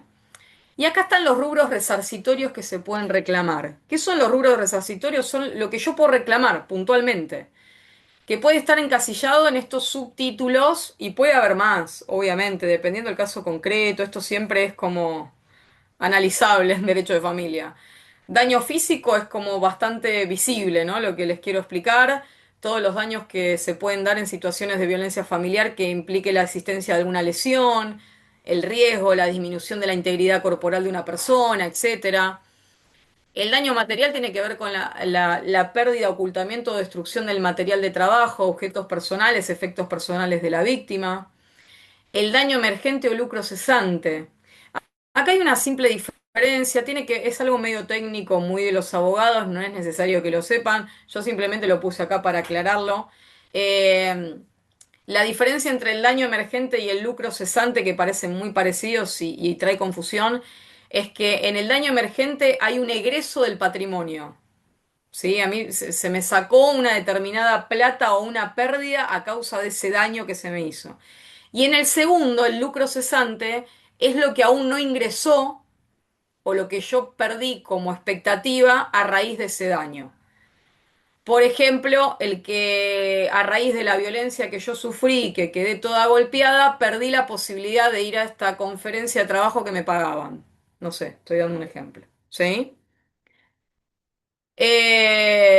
La pérdida de chance tiene que ver con eso también, con las cuestiones más concretas que yo, digamos, a futuro eventualmente me vi suprimida a raíz de estos hechos. Ay, no sé si me quedé congelada yo, ustedes me escuchan, ¿no? Hágame una seña. Sí, sí, Ah, sí. genial. Sí, Me sí. me daba miedo, perdón. A ver si me había quedado sola. Bueno, daño psicológico, un poco se dan cuenta, chicos. La consecuencia proveniente de la acción o omisión destinada a degradar, controlar las acciones, comportamientos. Yo acá le dejé como un concepto bastante amplio, pero bueno, un poco es amenaza, manipulación directa, indirecta, humillación, aislamiento, cualquier otra conducta que implique un perjuicio en la salud psicológica o el desarrollo personal. El daño sexual tiene que ver con las consecuencias que pueden prevenir de la acción sexual consistente en obligar a una persona a mantener un contacto sexual, físico, verbal, participar en interacciones sexuales mediante el uso de fuerza, coerción, manipulación, amenaza. Se considera también daño sexual o sufrimiento sexual el hecho de que la persona agresora obligue a la agredida a realizar alguno de estos actos con terceras personas. Esto es muy amplio. No confundan de manera muy directa el daño sexual como resarcimiento en este tipo de reclamo, la violencia sexual que está en las leyes de violencia civiles y el abuso sexual como conducta penal. Si bien tienen relación o pueden estar triangulados, pueden ir por vías separadas. ¿Sí? Y tengan en cuenta esto, ahora lo vamos a reforzar. Esto que decíamos de que dos expedientes van por separado, a veces, el penal y el civil. El penal se puede caer porque de repente yo no probé el delito sexual, esta conducta, es decir, todo es inocente hasta que se demuestre el contrario. Yo no pude probar su culpabilidad, pero el expediente civil sigue su ruta y sigue su curso y yo sigo protegida. ¿Me explico? Por más de que no haya condena. ¿Sí? Y si yo consigo una condena, bueno, buenísimo, porque de alguna manera fundamenta lo que yo sigo pidiendo quizás en el fuero civil, o lo quizás yo pueda pedir acá. Ahora vamos a ver un poquito eso. Bueno, daño moral, que es el de abajo, perdón que arranque por el de abajo, tiene que ver el padecer violencia de género, es sumamente lesivo para la esfera espiritual, implica una disminución de la capacidad, existe una dificultad de dimensionar económicamente este daño y algunos parámetros para cuantificarlo son la entidad de la agresión, la continuidad de esa agresión, la existencia de la edad de los niños o no, si hubo niños en el medio y obviamente siempre se agarra a una de las pericias, de resultados de informe, pericias que puedan existir pre, post o durante este tipo de agresiones. Y el daño al proyecto de vida. Y en este rubro me quiero detener no solamente para lo que pueda reclamar la mujer, sino como les mencioné antes, este daños y perjuicios derivados del derecho de familia es cualquier daño que pueda también reclamar, por ejemplo, un hijo. Y acá entra mucho este rubro cuando reclaman los hijos en relación al abuso sexual infantil. ¿Por qué? Porque es el daño que lesiona por excelencia a este proyecto de vida que yo he tenido como vida si abusan sexualmente de mí cuando soy niño. Se habla de menoscabar a la libertad del ser humano. Se relaciona con esta proyección de autorrealización personal. Entonces, las consecuencias de este tipo de agresiones originan no solo miedo, fobias, retraimientos, sentimientos de culpa, pesadillas, se te termina de alguna manera tu proyecto de vida. Por eso no solo hablo del proyecto de vida en común que quizás yo tuve con mi marido que me empezó a golpear, sino también este rubro, digamos, es como muy vedette o principal en este tipo de reclamos de los hijos que son abusados con alguna agresión sexual de parte de los padres o madres. ¿Sí? Eh, bueno, acá tenemos varios artículos que fundamentan la aplicación de este tipo de reclamos. Y después tenemos doctrinarios que lo critican porque de alguna manera se pierde como la esencia y el espíritu esto de la familia y demás, o de este acompañamiento o solidaridad familiar, o esta que se romantiza un poquito este tipo de yo estoy pidiendo una medida de protección y ahora quiero solo un daño económico. Bueno, tiene que ver con eso, pero la realidad es que la 26485, sin ir más lejos, te habla de la reparación. La parte damnificada, habla la ley de violencia de género, podrá reclamar la reparación civil por daños y perjuicios según las normas comunes que rigen la materia. Punto. Ya a nivel nacional tenemos la ley que te dice esto. ¿Y qué habla? Habla del principio de amplitud probatoria que aplica en el derecho de familia en todos sus procesos. Acá vos podés ampliar la prueba y de alguna manera se te va a tomar prueba que quizás en otros fueros no se te tomaría. ¿Sí? O cuando yo estoy reclamando un daño sin perjuicio pues me chocaron el auto y me van a pedir otro tipo de pruebas. Yo no voy a poder acompañar el audio de WhatsApp de que me mandó el conductor que me chocó para... No, a ver, bueno, no, o sea, vamos al presupuesto que te dio el chapista, a ver quién cruzó el semáforo en rojo, o sea, testigos, ese tipo de cosas. Acá ya ampliamos un poquito más y el juez esa amplitud de prueba te la tiene que tomar. Obviamente, conforme su sana crítica, decimos los abogados, va después a llevar a cabo un tipo de resultado. ¿Sí? Eh, Perdón que estoy con la flechita, pues no sé qué le pasó al cursor. Entonces, ¿qué viabilidad tiene este reclamo y qué obstáculos? Entonces les pregunto, ¿es necesario haber denunciado un hecho de violencia de género para que yo pueda tener después una indemnización en este tipo de demanda? Es un proceso aparte, ¿eh? Es un proceso distinto. ¿Pero va a ser necesario o no? ¿Qué piensan?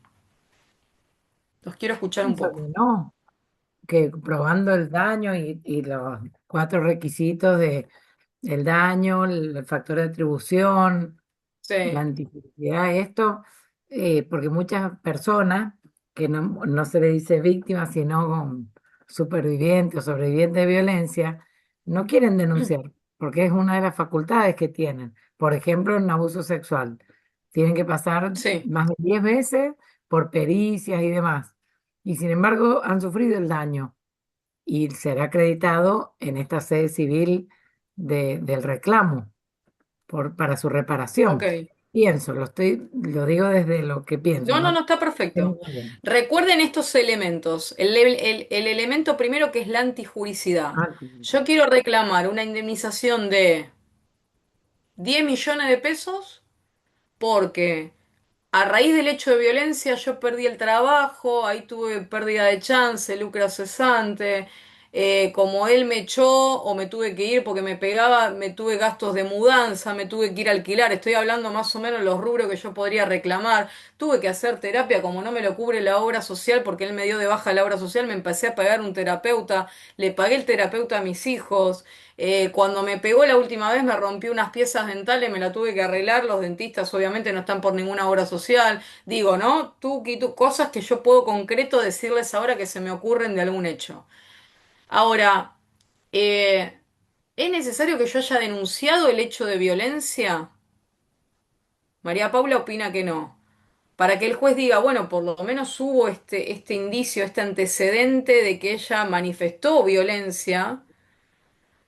¿Hay algún tiempo? Por ejemplo, nunca denuncié la violencia porque nunca me atreví. Y yo me separé hace, no sé, 5 años. Y quiero ahora reclamar, porque a mí me ocasionó daño. ¿Es viable? ¿Podría prosperar? ¿No podría prosperar? ¿Tendría que probar algo más? Acuérdense que acá no buscamos protección, buscamos plata. sí. Y en el caso de 15 años puede estar prescripto por los 5 años como Sí. prescripción genérica, pero si hay secuelas, ahí pues, se puede extender, no sé, Yo creo que poco Hay que ver de significa. no, dónde contás el plazo, ¿no? yo creo que no es Claro, condición, ay, Ok. perdón, mi opinión, pero creo que no es condición sine qua non que haya un anoticiamiento, que haya una denuncia erradicada, Ok. teniendo en cuenta la problemática y la complejidad de la temática. Creo que tratándose de una vulneración de derechos humanos no debería prescribir y que el juez hará lugar o no a la solicitud de la parte dependiendo de toda la evidencia que colecte. No Bien, solamente basará su decisión en si ha habido denuncias o no, sino si hay algún tipo de recibo, factura de la mudanza, qué sé yo, de la historia clínica, de todos los gastos odontológicos que tuvo por las piezas dentarias, historia clínica de tratamientos psicológicos o psiquiátricos que habrá hecho durante el vínculo de pareja, que puedan acreditar la existencia de violencia, etcétera. Hay muchas formas de poder acreditar una violencia de vieja data. bien, perfecto, María Eugenia. Gracias. Sí, Eduardo, su señoría. No, sí. Eh, por ahí explicar que el daños y prejuicios es un proceso autónomo, ¿sí? Que tiene sus reglas propias, aunque sea a los daños en un accidente de tránsito o por cuestiones de familia o porque me peleé en la esquina con mi Sí, vecino y mi vecino me golpeó el ojo y me ocasionó un daño. O sea, tiene reglas propias y es autónoma, digamos. Por lo tanto, a lo que hay que acreditar es el daño. Son pocas las acciones judiciales que requieren de un trámite anterior, o sea, esta no. Ejemplo, por ejemplo, que tenemos en las cuestiones laborales. Sí, para hacer un juicio laboral uno tiene que pasar por la vía administrativa a veces, digamos, en algunas cuestiones, o generalmente en las cuestiones contenciosas, como decía profe, que son tan complejas. Las sí, cuestiones contenciosas administrativas prevén que primero uno agote la vía administrativa. O sea, si vos tenés un problema con el municipio, primero tenés que presentar un recurso jerárquico, un recurso dentro de la municipalidad. Cuando el intendente te dice que no, vos recién pasás a la parte judicial. En cambio, en las cuestiones de daños, no, digamos, así que responde a los principios propios. Sí, que podría aplicarse, como bien contó las cuestiones, en esta cuestión del caso del plazo que se extendió porque se había prescrito la acción. sí. Entonces, bueno, podrían aplicarse excepciones a alguna que otra norma en casos especiales, pero en principio las normas de los daños y prejuicios, digamos. Demanda, contestación, prueba, sentencia. Perfecto, genial, excelente 10 para todos, buenísimo. Igual, como siempre, tenemos los abogados la biblioteca discutida, ¿no? Entonces tenés algunos que son como muy procesalistas que están en esto de que, bueno, tendrías que tener como algo previo, qué pasó, que no se denunció antes, o capaz que te ayuda también la parte penal, porque digo, capaz que hubo alguna situación, alguna denuncia como aislada y de manera paralela surgió esto penal, hasta podés capaz haber conseguido una condena penal y de alguna manera te sirve como elemento para poder agarrar y, y absorberlo acá y poder probarlo acá. Pero es como bien decían los chicos, nuestros compañeros, son procesos autónomos. Eh, Tenés, esto es lo que le decía, la posible solución de la intervención del foro penal, que a veces sirve. A veces también sirve de que se haya dado una medida de protección, de que el expediente no siguió mucho en detalle y hubo un incumplimiento de esa medida. Entonces, todo eso, esto de que hablaban ellos de esta amplitud de la prueba y un montón de cuestiones que pueden sumar para que este tipo de reclamo prospere, ¿sí? Em, Y acá, por último, el tema del plazo, que un poco lo había adelantado ahí María Paula. Hay plazos genéricos en nuestro Código Civil de prescripción que implica que las acciones tienen un determinado tiempo para que yo pueda avanzar con la demanda con el otro. Esto es básicamente para dar como una seguridad jurídica, obviamente, a la contraparte o al tipo de utilización de reclamo que yo quiera hacer en el Poder Judicial. Y tenemos un plazo genérico, como bien decía María Paula, de 5 años, salvo disposiciones expresas en contrario. Y el artículo especial del Código Civil y Comercial, el 2561, establece que el reclamo de indemnización de daños derivados de la responsabilidad civil prescribe a los 3 y determina un plazo aún también especial de prescripción para el reclamo de resarcimiento de daños por agresiones sexuales infligidas a personas incapaces, menores de edad. Este plazo es de 10 años para iniciar la acción, estableciendo el cómputo a partir del cese de incapacidad. ¿Qué significa esto traducido? Cuando el niño ya es mayor de edad, a partir de ahí, de su cese de incapacidad, porque era menor de edad y ahora adquirió la mayoría de edad, tiene el plazo de 10 años para reclamar la acción de daños y perjuicios. Para reclamar la acción de daños, no para la denuncia penal por agresión sexual, ¿eh? Eso es otra cosa. No se confundan, ¿sí? Eso tiene que ver ya con la imprescriptibilidad de la acción, si se acuerdan. Pero esto, igual van a ver todo esto en la parte legal cuando vean en la materia siguiente que van a ver maltrato infantil, ¿sí? Pero tengan en cuenta esto de, me voy a sacar la cámara que la tengo apagada para que me puedan ver. Espero que no se cuelgue. Pero tengan en cuenta esto, estos 10 años es simplemente para reclamar esta acción de daños y perjuicios. ¿Sí? Bien, Muy bueno, hasta muy bueno el acá, dato, sí, profe. Y el de los 10 de agresiones sexuales. Yo sí, con una colega que hace penal, estoy yo apoyando en algunos temas de género, una chica abusada por su padre desde los 9 hasta los 19 años. mm, Padre, empresario, saco y corbata, mm, millonario, digamos, no es el que uno se imagina inmediatamente. sí, Primero, cuando ella quiere denunciar, rechazan la acción por la prescripción y mi amiga colega, bueno, por la ley Piazza, sí, logramos que tirar abajo eso y que sí tomaran la acción. sí, Bueno, a partir de ahí empezado todo un derrotero que ya lleva 3 años y mm, el buen hombre sigue libre.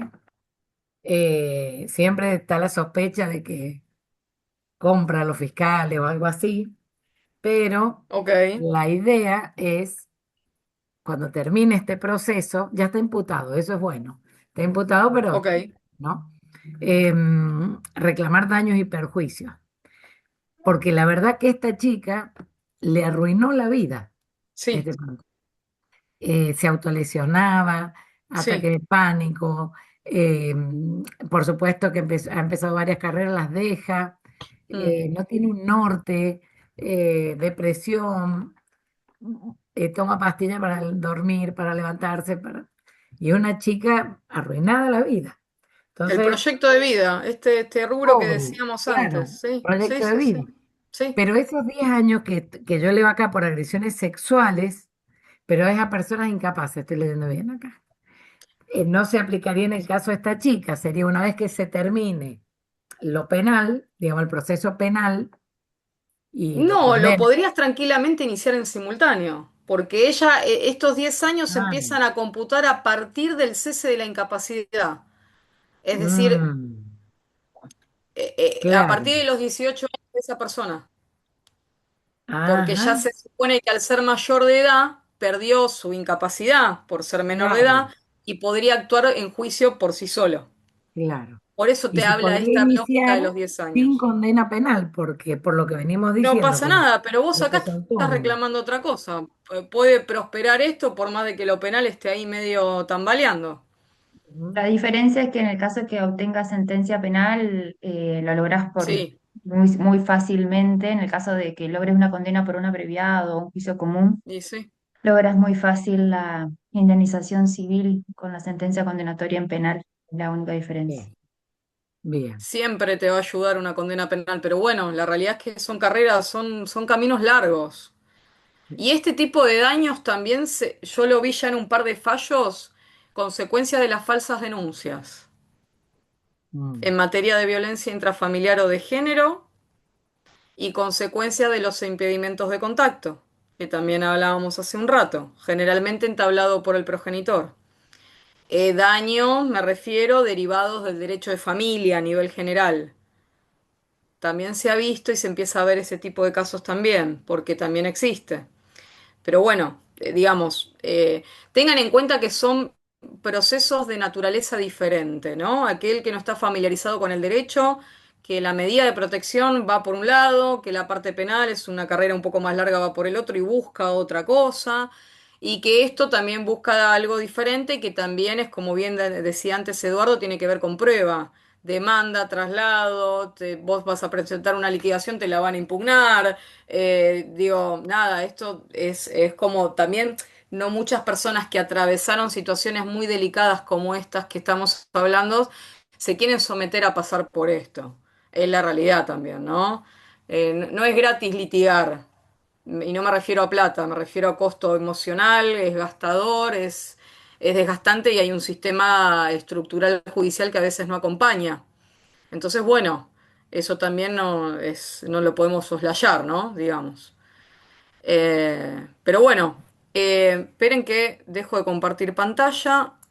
A esta Ay, chica, yo hago un comentario, la chica abusada, sí. pobre, cada vez que la abusaba el padre le daba un alfajor tatín. Y cuando hizo la denuncia, ya ya mayor de edad, sale de su casa y antes de la reja de salida había un alfajor tatín en la puerta. Mm, Ella ahí también se autoflageló así mucho, hasta que hizo un retroceso de lo bien que venía por el sí, es alfajor terrible. tatín. El tipo perverso a ese Sí. nivel. O sea, le dejó el alfajor cuando lo habían citado por primera vez. Sí, a ver, ustedes lo van a ver esto cuando vean la materia que sigue, que es maltrato infantil, que no me quiero adelantar, que la van a encontrar de vuelta a Analía, a Anita Lozada, que bueno, es experta también ella en ese tema. Van a ver esta problemática en mayor profundidad, yo no me quiero adelantar. Desde mi experiencia personal con agresores, que hemos recibido agresores que habían tenido alguna cuestión de... Porque nosotros cuando recibíamos en el grupo de agresores no podíamos en principio acceder a los expedientes de ellos. Había un principio de reserva de identidad del expediente que solamente estaba reservado para las partes y para los abogados que firmaban el expediente. Nosotros como equipo coordinador de un programa psicosocioeducativo, nos teníamos que limitar al programa que teníamos planeado o planificado para ellos, ¿sí? Pero hubo casos donde nos hacía mucho ruido el tipo de comportamiento que ellos tenían. Y muchos habían tenido alguna problemática judicial de haber sido acusados o imputados o hasta con parejas anteriores y demás por el delito de abuso sexual. Y tienen una cabeza muy particular. Y tienen un grado de psicopatía que nosotros no podíamos, de hecho, permitir que siguieran en el grupo, porque no es lo mismo un violento que un abusador. Funcionan distinto. Un psicólogo lo sabrá mejor que yo, pero lo que digo es que se notaba mucho en el trabajo grupal y en equipo este tipo de manejos que ellos hacían. La realidad, chicos, es que la triste noticia es que estas medidas de protección que vimos, las cautelares, las penales, el impedimento de contacto, el botón antipánico, la tobillera, a las mentes criminales no las parás, no las parás. Lo que estamos tratando siempre nosotros de formar a profesionales como ustedes y a formadores como ustedes en la temática es tratar de poder prevenir lo que mayor se pueda prevenir, de un lado y del otro. Por eso nosotros sosteníamos a los agresores también, los conteníamos para no devolver a la sociedad a alguien peor, ¿sí? Obviamente que hay hábitos y comportamientos y esquemas mentales y diagnósticos que eran más favorables que otros. Una vuelta nosotros hemos recibido a un jovencito me acuerdo que tenía 19 20 años, que cayó en el grupo acompañado por la novia, que la novia lo había impulsado a ir porque se había enterado que nosotros estábamos funcionando ahí en la Universidad Nacional de Lomas. Y él, llorando, reconocía conductas violentas que no quería tener. Entonces está buenísimo esto, ¿no? ¿Qué más prevención que eso? Pero bueno, son los pocos los casos. Pero bueno, un poco esto, ¿no? Atajar de antemano el posible desenlace fatal, ¿no? Por decirlo de alguna manera. Hay Eh, muchos varones que concurren a estos espacios derivados por la justicia. Acá hay uno en Mendoza que es el PROVA, que es el programa varones, sí, que cuando están procesados, y la verdad, muchos que yo he podido hablar agradecen el programa porque ven conductas que antes eran chistes y hoy no lo son, o Claro, bueno. micromachismos que por la normalidad o como se los ha normalizado en la familia y demás, y hoy son violencia. Sí, Entonces, sí. viene bien. Es Esto tal de las cual, y falsas además, noticias, entienden que no son tan falsas. no, y también tiene que ver un poco lo que atraviesa contextualmente y hasta culturalmente la violencia. Porque yo me acuerdo de un caso puntual de una mujer boliviana, muy trabajadora como todos los bolivianos. Ella trabajaba, él también trabajaba, sus hijos trabajaban. Y ella cuando va a hacer la denuncia, denuncia ciertos hechos aberrantes de violencia, pero violencia de todo tipo, chicos, física, psicológica, sexual, pero ella durante años. Y ella lo va a denunciar recién cuando él le toca la caja de la plata de ella, porque ellos manejaban caja de dinero separado. O sea, para ella la violencia fue el dinero.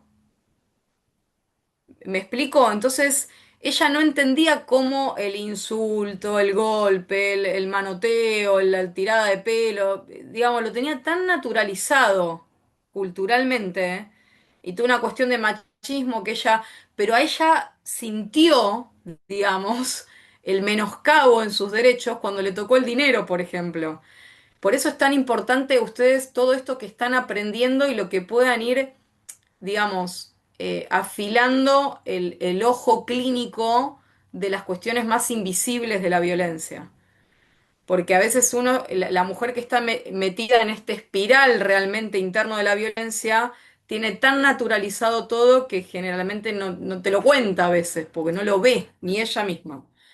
Entonces está bueno esto, analizar estos, bueno, en otras materias más adelante también van a poder ver esto, ¿no? Los factores para hacer un informe de riesgo, un análisis de riesgo, bueno, qué ver, ¿no? En eso, desde el punto de vista todo preventivo, que es un poco lo que nosotros queremos acá, despertar esas habilidades, ¿no? Todos. Eh, así que bueno, Muy bueno. ¿alguna duda, pregunta, crítica? Todo es bienvenido. La idea es que esta clase, bueno, además de la grabación que después la vamos a subir con Agus, yo les voy a subir las filminas al aula también para que la tengan. El 28 de este mes tenemos el Ateneo. Todavía no publiqué el flyer porque no me lo mandaron. Me prometieron ya esta semana mandarlo. 28 jueves tenemos el Ateneo que se va a dar en el marco de esta materia. Irene Gutiérrez, está en el programa igual eso, va a dar lo que es consumos problemáticos y las conductas violentas, ¿sí? Muy bueno, no se lo pierdan. Y voy a poner el flyer apenas me lo den esta semana, ¿sí? Por favor, me ponen cómo quedan conformados los grupos. Si alguien queda fuera, trate de sumarse a algún equipo. La idea es trabajar en equipo. Vamos a ir aceitando eso hasta prácticamente el final de la carrera, así que no tengan miedo con el trabajo en equipo. Me piden cualquier consulta, duda o ayuda que necesiten por la plataforma también. Eh, y bueno, si no hay más dudas o cuestiones, ya los libero y subo el Power al aula. El, el módulo que viene también van a tener una actividad muy sencilla que es la participación en un foro. Ahí va a haber una persona invitada que es una experta en violencia obstétrica, va a venir a disertar y van a también tener un video subido de Lorena Bolson, la ex decana del Instituto de Ciencias de las Familias, que va a dar una especie de masterclass en lo que es la maternidad subrogada como forma indirecta de la violencia contra la mujer. Muy interesante. Y después ya nos queda el módulo de trata y de indicadores de riesgo con Sandra Iriart. Materia es una materia larga, por eso traté de poner actividades lo más sencilla que pude o proponer también a los docentes eso. Vayan de a poquito y cualquier cuestión que necesiten igual me consultan o Agustina, ¿sí?